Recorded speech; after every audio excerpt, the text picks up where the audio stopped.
Hello, my name is Professor Shiladitya Rakshit. Corporal punishment. Introduction. Corporal punishment is any punishment that involves any form of physical force and is further intended to cause any form of pain or difficulty to the child of any degree. The major forms of corporal punishments that are inflicted upon children are related to slapping, spanking, or using any object in order to cause pain on the child. Apart from the physical forms, there are several non-physical forms of punishment that can be something like mental torture. These forms of punishments might include humiliating or threatening or using abusive language with the child. In India, corporal punishment is pretty common. Every 2 out of 3 schools in India still face physically abusing the child. It is generally the boys who are more prone towards abuse, and this form of punishment takes place not only in government but also private schools. Generally, this kind of behavior by the authorities of the school is used and described by them to discipline the children.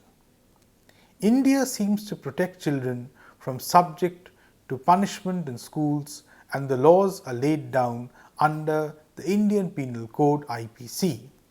However, there are several loopholes that are there in the laws even in such brutal crimes and punishments that are inflicted upon the children. Section 83 of the IPC lays down that any act that is done by a child from the age of 7 to 12 and is of immature understanding would not have said to have committed any offence. A child who has not attained the age of maturity in understanding to judge what the nature and the consequences of his conduct is on that occasion.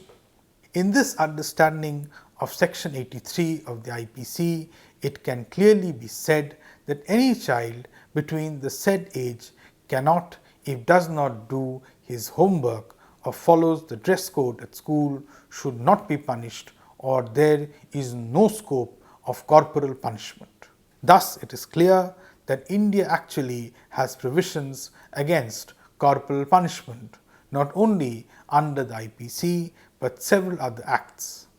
Even though these are present, it is true, on contrary, that there are several cases of corporal punishment that are reported and there are several unreported ones, which means that the children remain silent.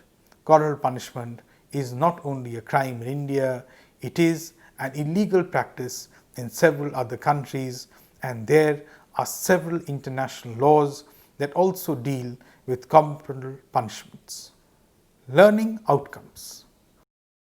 After completing this module, students should know and understand types of corporal punishments inflicted on children, laws in India that prohibit or against corporal punishment, and several reported cases of corporal punishment.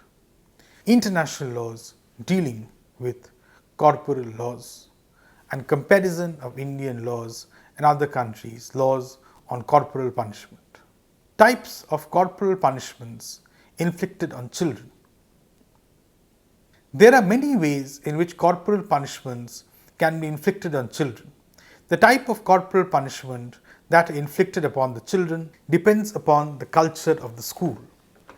Several times, the type of corporal punishment that is inflicted on the children also varies in the urban and rural areas. The reasons of the punishment are generally the same. Most common types of corporal punishment are as follows. Caning. One of the most forms of punishment is to cane students with a wooden cane. Schools authorities inflicting such punishment is actually a very humiliating experience for the child, especially when it is done in front of other children. Caning can leave marks on the body of the child and may cause blisters to form and redness in the skin. It is always advisable for the parents, if they come across such an injury on their child that there should be immediate action. Slapping. Slapping a child by the school authority with their arms is another form of punishment inflicted on children, which is another form of humiliation for the child. Hitting with object. Many a time, teachers use wooden or plastic scales or throw dusters or pens on the children. This is another form of physical abuse or injury that is inflicted upon the children. There are many such objects that are used, they hurt the child and also cause embarrassment in front of the class. Verbal abuse. This is another form of common punishment, though this is not a physical form of punishment, yet it does cause psychological disorders. This form of abuse in front of the entire class is nothing but completely harsh behavior on the children by the teachers and the other authorities. Corporal punishment at home. Domestic corporal punishment is the one that is inflicted upon the children by their parents. In certain countries, corporal punishment is said to be legal but restricted. In the United States and most Africa and Asian nations, corporal punishment that are given by parents are said to be legal also, inflicting injuries or punishing the children with certain objects like belts are legal as well. In countries like Canada, spanking by parents to children are legal. It is only allowed on children above the age of 2 years and below the age of 12 years. Though this is allowed, it can only be done by parents with bare hands, and no use of things can be done like belts, paddles, etc. These are prohibited. In the UK, spanking or smacking is said to be legal, but the degree of spanking and smacking is a restriction, which means that if a child is smacked upon, there should be no marks that can be left on the body of the child. Corporal punishment in school. Inflicting injuries or corporal punishment in schools on children because of their misbehavior or in order to discipline them is very common and is observed in many countries. These include to spank the child or use things like a cane or a scale or a spanking paddle, which are in many schools in different countries are kept for the similar purpose. There may be certain restrictions in some jurisdictions. Like for instance in Singapore, caning is allowed only on the boys. In India there is no such law, but usually the boys who inflicted injuries upon. Laws in India that prohibit or are against corporal punishment. Constitutional provisions and their interpretations. Article 21. This article of the Constitution provides the right to live with dignity. The article has also been interpreted to provide free and compulsory education for children up to the age of 14 years. Corporal punishments leads to the physical abuse which inflicts the fear in the minds of the children, and then these children tend to avoid school and also drop out completely. Article 39E. Under the article, it is clearly mentioned that the health, strength of workers, women, men and children of tender age are not abused. This is to be implemented by the state, and the state is the one which needs to work progressively towards this. Article 39F. This article works towards emphasizing on the state that they make proper arrangements and that they provide and give children opportunities and facilities in order to develop a healthy living. The Indian Penal Code, as mentioned above, the Central Act, that is IPC, does protect children from the age of 7 to 12 for any wrong they do. They cannot invite corporal punishment for themselves. This is, in a sense, also means that children of this age, if they do not do their homeworks, or they fail to dress in their appropriate uniforms, there is no right that is given to the school authorities to hit or physically punish the children. The principle that lays down this law is doli in capaxi, which prevents children of the age of 7 and below from any form of punishment.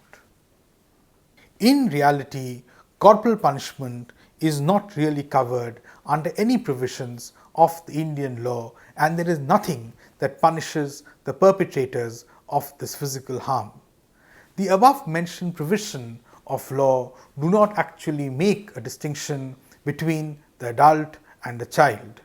Corporal punishment in schools and other institutions are considered to be widely accepted as a social norm. Provisions under the IPC can be used as laws for corporal punishment, but they are rarely used. The RTE Act of 2009. This act, which had come into force on the 1st of April 2010, clearly prohibits any form of physical harassment or mental harassment. Under section 17(1) of the Act, further makes it a punishable offence under section 17 clause 2. These provisions read as follows. 17. Prohibition of physical punishment and mental harassment to child. Clause 1. No child shall be subjected to physical punishment or mental harassment. Clause 2. Whoever contravenes the provisions of subsection 1 shall be liable to disciplinary action under the service rules applicable to such persons. Further, sections 8 and 9 of the Act authorizes and places a duty on the respected state governments and the local authority to make sure that no child from the weaker or the disadvantaged section of the society are not excluded from completing their education. The Juvenile Justice Act of 2000. This is an important act that actually criminalizes all those acts that may cause any child mental or physical torture. Section 23 of this act covers all the actions by any persons who has a charge or guidance over a child. Though this section inclined more towards institutions that are regulated by the Act, but nevertheless it does apply to cruelty by any authority at any position over a child, who includes teachers, parents or guardians. Criminal liability in India for corporal punishment requires a malice on the part or from the teacher's end. In many situations, negligence and unreasonableness can also replace malice and can create a ground for injuring a student or causing simple injury under the Indian Penal Code. In one of the cases called Ganesh Chandra Shah versus Jinraj Somani, another case State versus H.A. Khandkar, it had been decided that if the teacher who had trained the student had inflicted blows on the face, thus causing bodily injury and loss of tooth, was held to be criminally liable, even though the defense of the teacher being that he was acting in good faith and for the benefit of the child. It is said that if the teacher exceeds their authority and they inflict bodily injuries, then they would be liable under section 88 of IPC, and the defense of good faith would also not be allowed. Reported cases of corporal punishment. Kolkata's very famous school student Rowan Raula of La Martiniere for Boys School, 12 years old, had committed suicide after he had been caned at school. He had been caned repeatedly by the school's principal. After 4 days of the incident, he found him hanging in his room. The investigation was on relating to the fact if the caning of the principal had led to the child to kill himself, but as per the maximum doubt, it had been said that it was the principal who had caned the student, for which he had taken such serious steps. International laws on corporal punishment. With the evolution of laws over time, there have been a number of treaties and documents that have discussed and talked about the rights of a child. Before the Second World War, the League of Nations had adopted the Geneva Declaration of the Rights of the Child in 1924. Further, the United Nations in 1946 had taken its first building steps in declaring the importance of child rights by establishing the United Nations International Children's Emergency Fund. After this, the UN General Assembly had adopted the Universal Declaration of Human Rights, which was the first document that recognized the importance of the need to protect the children. This document was focused on the rights of the children, and it was more of a moral guide than a legally binding document on the government. The United Nations Conventions on the Child Rights has now been signed by 192 countries. 2 countries which have not signed the same are Somalia and the United States. India had signed and had ratified with the document in the year 1992. Somalia did not sign the treaty because they do not have a stable government, whereas the United States has signed the document but not yet ratified it, showing the intention to ratify it. The convention has certain articles which are related to and can be linked to or laws that can be for corporal punishment. Article 19 says that states shall take all steps of necessary actions that would be important to protect a child from abuse, exploitation or neglect. The state has to make mediums ensure that the child is being prevented and has sufficient protection and rehabilitation. Article 32 further says that every child has the right to be protected from any form of economic exploitation or from any work that would bring about adverse effect on the health of the child, either physically or mentally or in their development, and children should be protected from any work that is considered to be hazardous and dangerous in nature. The state must establish the minimum age requirement for working in certain sectors of industries along with employment hours with regard to children. Article 37 provides that the state has to ensure that no child is facing any form of torture or any other inhuman treatment. These are certain provisions that are related directly to corporal punishment and towards ensuring that children are not subjected to any form of physical or mental abuse and torture. Laws that exist on corporal punishment in other countries. Laws in Sri Lanka, Bangladesh and Nepal. Sri Lanka. The Penal Code of Sri Lanka does not have the reasonable chastisement as a defense for the prosecution if they cause physical harm to a child of any nature and type, and it is not criminalized by the court. It does provide that if corporal punishment is reasonably being used, then it cannot be considered within the scope of an offence. This shows that in Sri Lanka, a parent has the right to inflict simple injuries on a child. Corporal punishment is used in Sri Lanka to discipline within family and mainly is used on boys in school. Nepal. The Nepal's Children's Act, Article 7 says that no child shall be subject to torture and cruel treatment. Further, it justifies by saying that scolding a minor, beating a child by his father, mother or any member of the family, or even for a fact a guardian and a school teacher, is allowed for the development and interests of the child and shall not be considered to be illegal or will not violate the Act. Bangladesh. The Juvenile Justice Act of India and the Bangladesh Children's Act have included an offence which the offence of cruelty on children, which involves offenders like parents, guardians and teachers as well.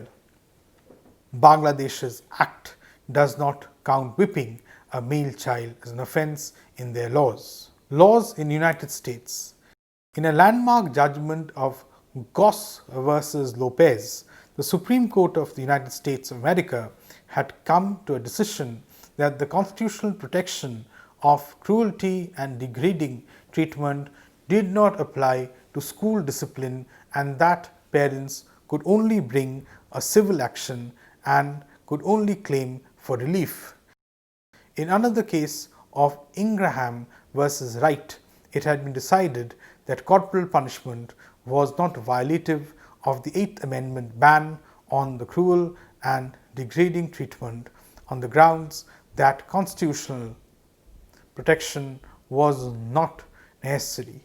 Schools were open institutions where children were at their own will and could leave. In the US, almost half the states do legitimize corporal punishment, and even where they legitimize only minimum or reasonable corporal punishment is protected.